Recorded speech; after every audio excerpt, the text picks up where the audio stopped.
하나님 아버지 감사합니다. 오늘 성경 공부를 합니다. 교리 구원론을 다룰 때 주께서 역사해 주셔서 참 구원의 도리, 성경에서 말씀하고 있는 이 말씀을 교리적으로 확실히 정리하여서 구원의 확신뿐만 아니라 바른 신앙생활하는 저희들의 신앙 삶이 될 수 있도록 은혜를 베풀어 주옵소서. 예수님의 이름으로 기도드립니다. 아멘. 7장 154쪽인데 몇 장 안 돼요. 그런데 내가 좀 시간이 넉넉하면 같이 읽었으면 좋겠어. 그래서 중요한 내용들이 언급이 돼 있어요. 이 부분들을 꼭 책을 읽어서 체크를 할 수 있기 바랍니다. 자, 그리스도와 연합과 성령의 내주.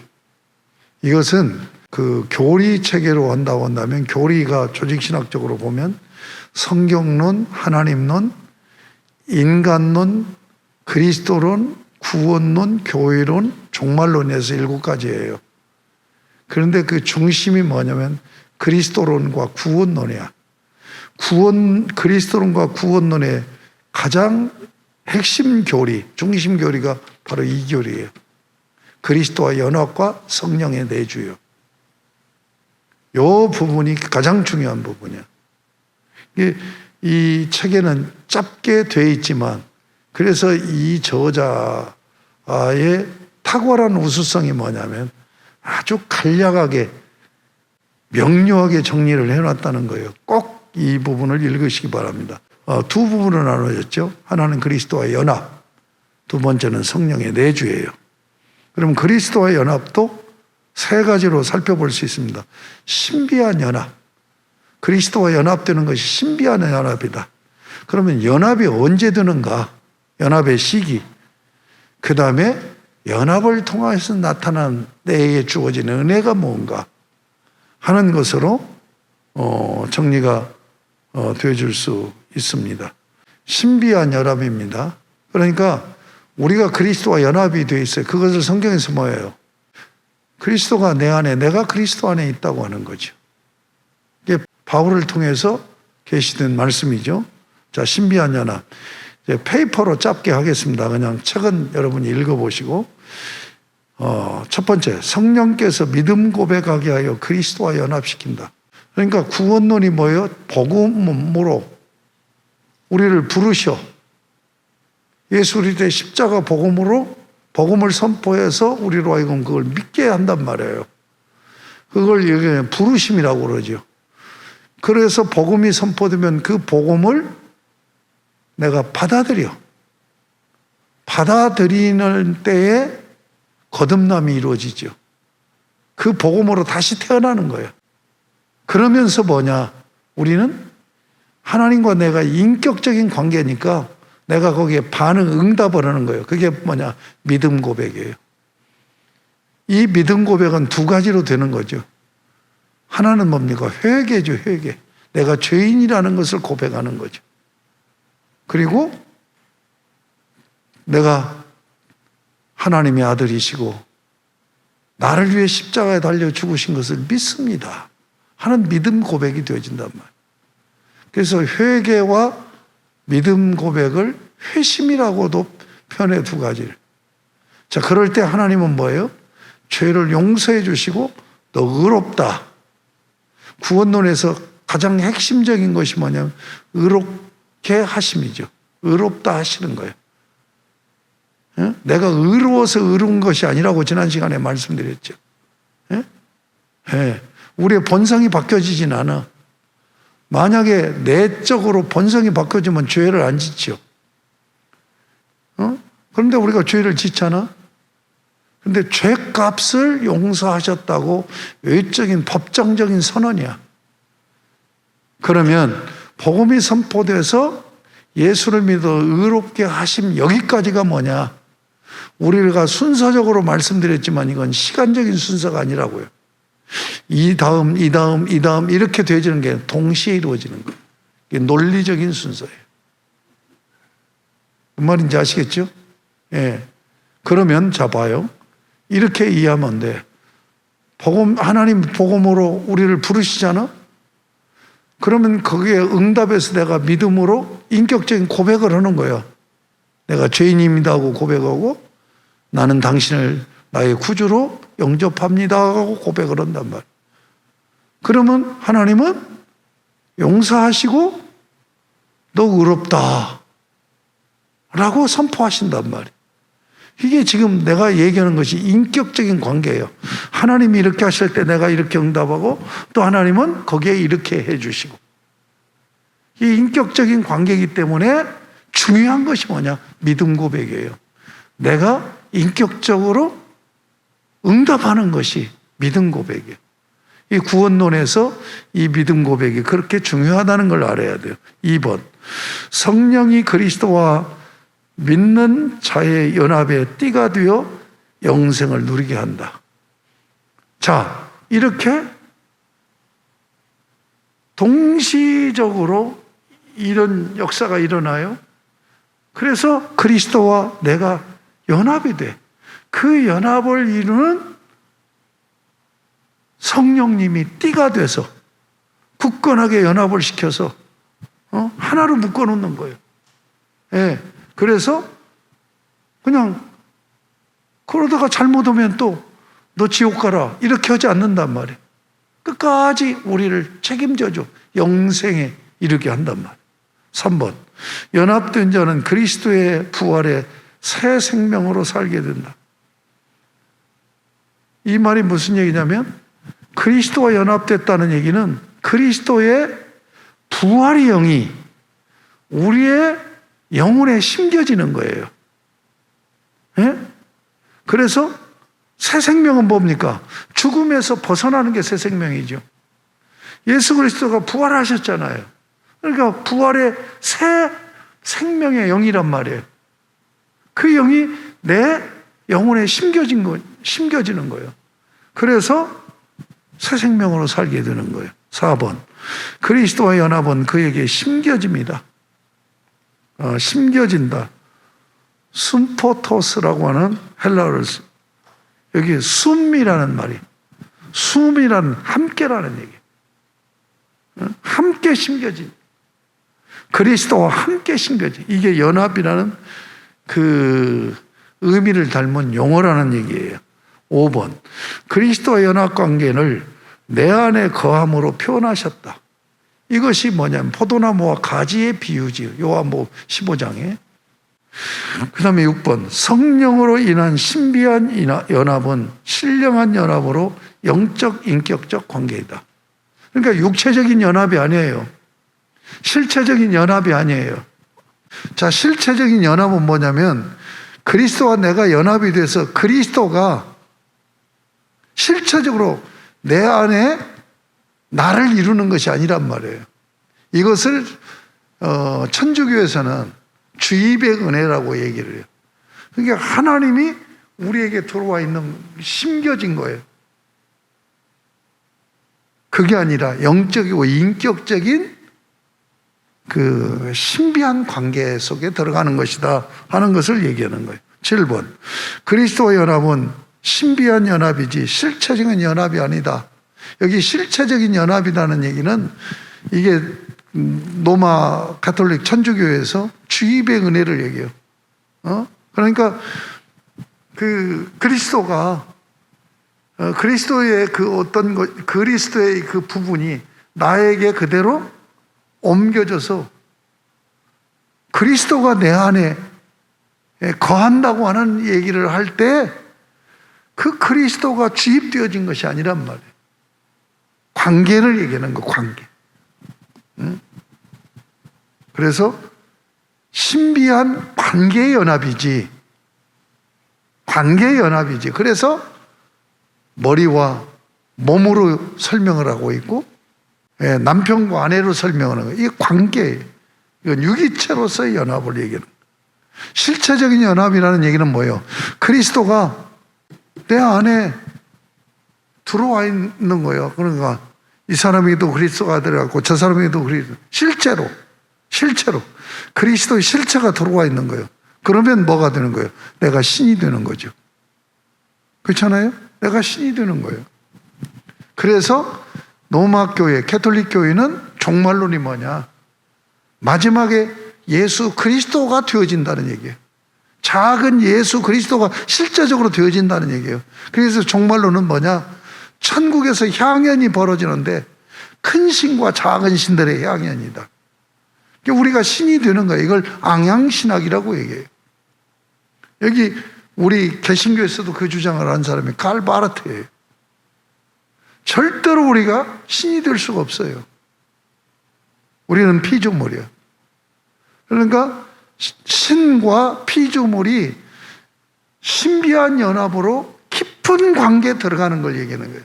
인격적이고 영적인 관계에 들어가는 것이지, 주님이 내 안에 거한다고 하는 것을 실체적인 연합으로 이해한다면 내가 신이 되는 거라니까. 뭔 말인지 아시겠어요? 굉장히 중요한 얘기예요. 자, 두 번째, 연합의 시기. 연합의 시기를 각각 주장하는데 이분이 주장하는, 이 저자가 주장하는 이 내용을 저는 전적으로 동의해요. 믿음 고백할 때 연합이 이루어진다. 이게 뭐예요? 인격적인 관계예요. 인격적인 관계. 연합이 뭐라고 그랬어요? 신비한 영적이고 인격적인 관계 연합이라고 그랬죠. 실체가 오는 것이 아니라고 그랬죠. 그러면 뭐예요?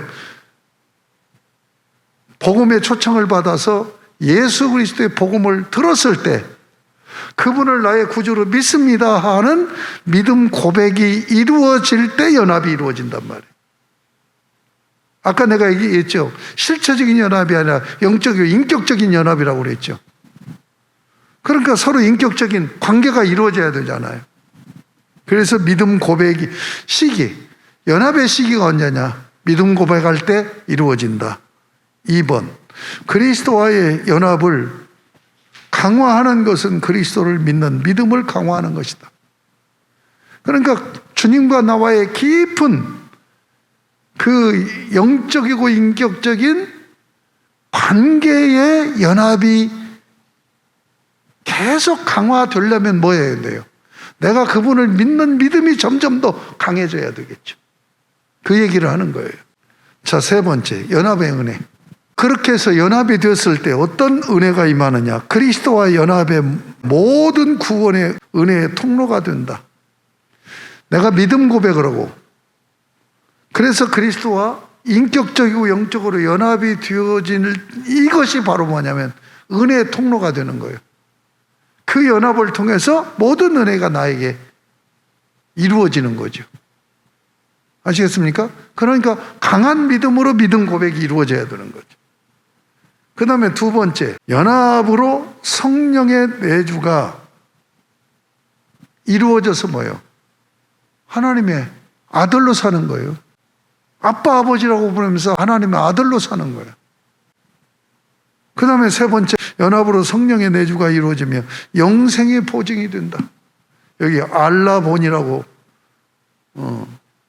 여기 밑에도 성령의 인침에서 나왔지만, 예, 영생의 보증, 성령이 영생, 우리로 하여금 영원히 사는 영생은 사실은 하나님 앞에서 사는 생존권 획득이에요. 그러니까 제가 여기서 지금 얘기한 것을, 지금 책에 있는 것을 내가 조금 내 나름대로 정리를 한 거예요. 첫 번째하고 두 번째, 세 번째는 뭐냐면 자녀의 권세, 요한복음 1장 12절 자녀의 권세는 뭐예요?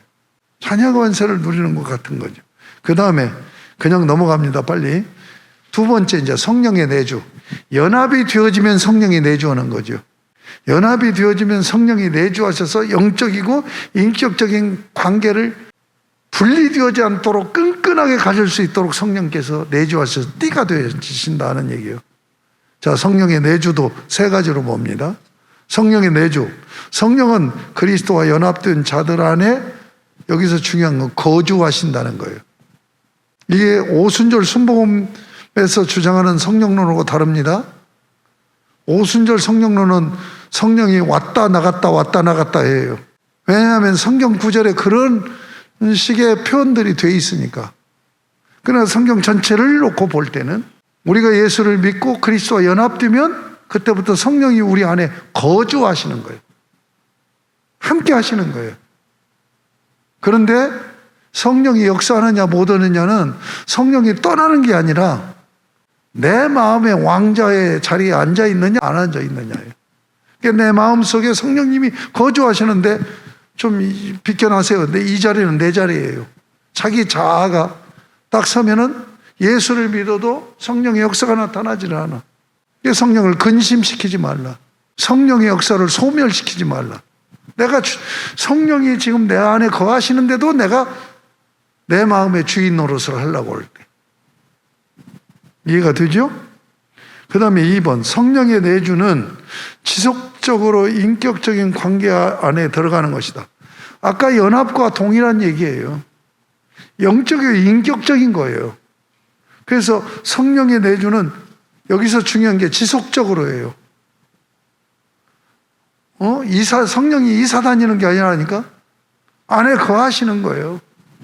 그래서 지속적으로 거하시는 거예요. 그래서 인격적인 관계로 들어가는데, 자, 인격적인 관계로 들어가지만 더러운 인격적인 관계가 또 있을 수 있잖아요. 불편한 인격적인 관계도 있을 수 있잖아요. 그것도 관계는 관계예요. 그렇죠? 그런데 친밀한 관계에 들어가고 정말 너무 좋아서 분리될 수 없는 관계로 들어가는, 이게 얘기하는 거죠. 3번, 성령이 아들의 영으로 내주하여 하나님을 아버지라고 부르게 하신다. 성령이 뭐냐 이거예요. 아들의 영이란 말이에요. 성경을 보면 성령을 하나님의 영, 그리스도의 영, 아들의 영이라고 그렇게 표현을 하고 있어요. 성령이 뭐냐? 아들의 영이에요. 그러니까 예수님이 재림을 두 가지로 얘기하잖아요. 영적인 재림과 육체적인 재림. 영적인 재림 뭐예요? 오순절 성령 강림이야. 그 성령이 아들의 영이라니까. 그러니까 아들의 영이 오시는 오순절 성령 강림이 1차적인 영적인 재림이야. 종말에 하나님 나라를 완성시키시기 위해서 재림하실 때는 뭐예요? 말씀하셨잖아요, 주님이. 예? 주님이 그 구름 속으로 이렇게 들림받아서 승천하실 때 제자들이 멍하고 쳐다보니까 천사가 나타나서 얘기하잖아요. 올라가신 것을 너희가 본 그대로 주님이 재림한다. 이게 육체적인 재림이라고 그러죠. 그러니까 영적인 재림은 성령 강림이고 육체적인 재림은 주님이 부활해서 승천하실 때 그 모습으로 그대로 오신단 말이에요. 아시겠어요? 그러면 초림으로 성탄하실 때 모습은 뭐예요? 성탄하실 때의 모습은 말구유에서 태어나시는 성탄을 했어요. 그러나 주님이 부활하셔서 승천하실 때는 영광스러운 몸으로 올라가시잖아요. 그런데 영광스러운 몸으로 주님이 그때 승천하실 때는 그런 표현이 없어. 그냥 홀로 올라가셨어.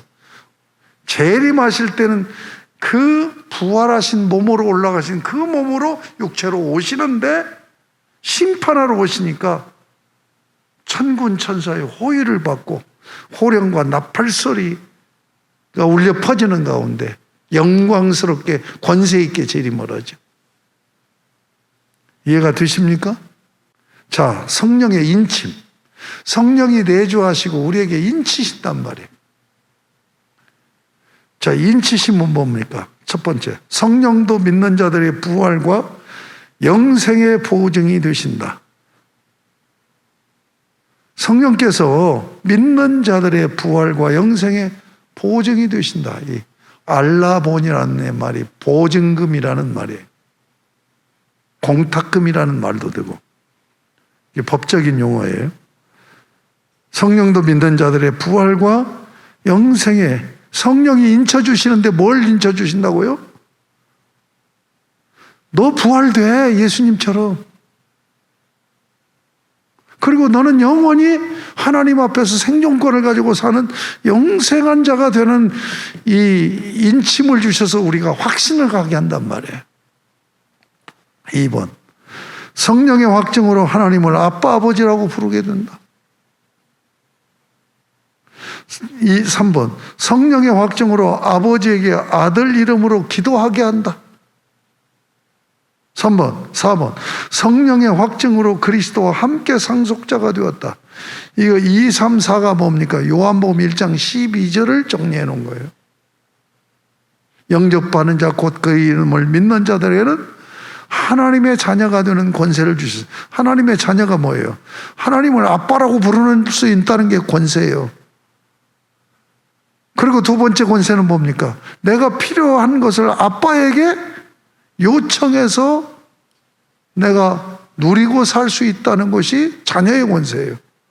세 번째는 뭐예요? 상속자가 되는 거죠. 그러니까 자녀의 권세에 확신을 갖고 살 수 있도록 성령께서 인쳐 주신다는 얘기예요. 정리가 되셨죠? 3번 거룩하게 됨. 이것은 딱 한 줄로 했어요. 왜냐하면 다음 시간에 이 부분을 다루니까. 구원론에서 핵심적인 건 두 가지요. 의롭다 하심과 거룩하게 됨이에요. 성령께서 우리 안에 거주하셔서 이제 어떻게 하는 거예요? 우리로 하여금 구별된 삶을 살게 한단 말이에요. 하나님의 자녀로, 하나님의 백성으로 살게 하시는 거예요.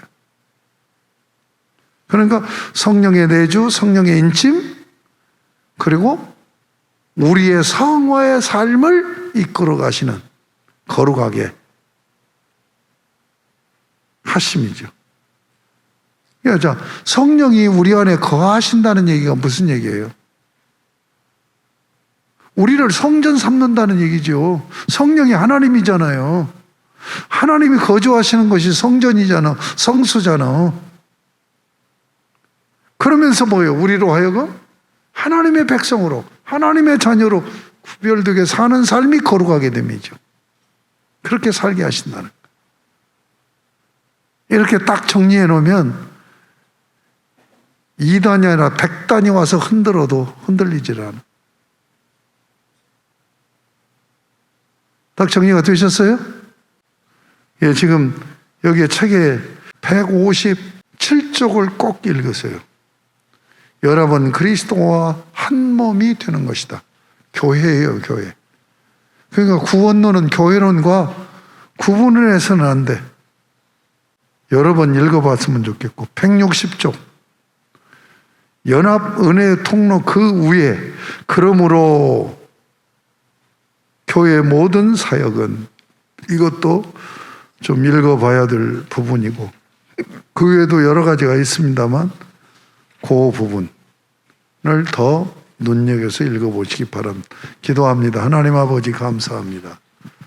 구원론, 그리스도와 연합과 성령의 내주가 모든 교회의 가장 중요한 중심인 것을 우리가 확인하면서 그리스도와 연합으로 시작되는 신앙생활이 성령께서 내주하셔서 나의 주인으로 역사하셔서 참으로 성령님이 나를 성전 삼으시고 그리고 하나님을 섬기는 백성으로 하나님의 자녀답게 사는 구별된 삶을 살게 하시는 이 역사를 따라 하나님의 사람으로 자라가고 성숙해지는 저희들 되게 하여 주시옵소서.